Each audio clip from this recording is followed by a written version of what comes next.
আসসালামু আলাইকুম ব্যবসায়ী ভাইয়েরা, আশা করি সকলেই ভালো আছেন। আজকে আমি আপনাদের জন্য বর্তমান এবং ভবিষ্যতের করণীয় কয়েকটি পরামর্শ দিব, যেটি করলে আপনি ভবিষ্যতে সেফ হবেন। আমাদের বর্তমান পৃথিবী যুদ্ধ এবং মহামারীতে ঘন ঘন আক্রান্ত হচ্ছে। তার জন্য আপনি যদি পূর্ব প্রস্তুতি থাকেন তাহলে আপনি সেফ থাকবে পারবেন এবং আপনার আত্মীয় স্বজনকে রক্ষা করতে পারবেন। তো আপনি যারা ব্যবসায়ী আছেন তার পাশাপাশি আপনার গ্রামে কিছু যদি জমি থাকে সেখানে যদি ফার্মিং পরিকল্পনা করেন তাহলে আপনি সেফ থাকবেন। তো ফার্মে আপনি কিছু গরু পালন করতে পারেন, ছাগল ভেড়া থাকলো, তারপরে একটা পুকুর থাকলো, আপনার পুকুরে মাছ চাষ করলেন, হাঁস মুরগি থাকলো। তো এইগুলো দিয়ে আপনার আমিষের চাহিদা পূরণ হলো। তো পাশাপাশি আপনার কিছু জমিতে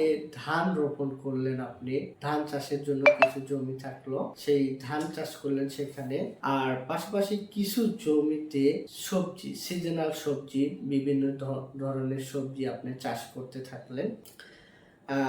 সাথে সরিষার আবাদও করলেন যাতে আপনার তেলের চাহিদাটাও পূরণ হয়। এইভাবে আমাদের নিত্য প্রয়োজনীয় খাবার জন্য যে প্রয়োজন, অন্তত এগুলো যদি আমরা করতে পারি তাহলে খেয়ে পরে বেঁচে থাকবো এবং আপনার আত্মীয় স্বজনকেও হেল্প করতে পারবো। আর প্রয়োজনীয় অতিরিক্ত যেগুলো উৎপাদন হবে সেগুলো আমরা বাজারে দিয়ে আমরা অর্থনৈতিকভাবে আমাদের অন্য কাজগুলো করতে পারি। তো দেখেন, বর্তমান পৃথিবী এমন একটা সংকটে শহরগুলো হচ্ছে বেশি বিপদের সম্মুখীন হবে। কারণ বর্তমানে যদি জ্বালানি সংকট হয় তাহলে শহরে যে পরিবহন খাবার আসে এবং এখান থেকে বিভিন্ন ধরনের পণ্য বিভিন্ন শহরে চলে যায় বা গ্রামের দিকে যায়, এই পরিবহন সিস্টেমটা একবারে আপনার হচ্ছে যে পথে বসে যাবে। আর বিশ্বের প্রথম জ্বালানি সংকটে পড়বে আমাদের দেশ। সো যেখানে আমরা বিনিয়োগ করি আর যাই কিছু করি আমরা যেন সাবধানে সবকিছু করি। তো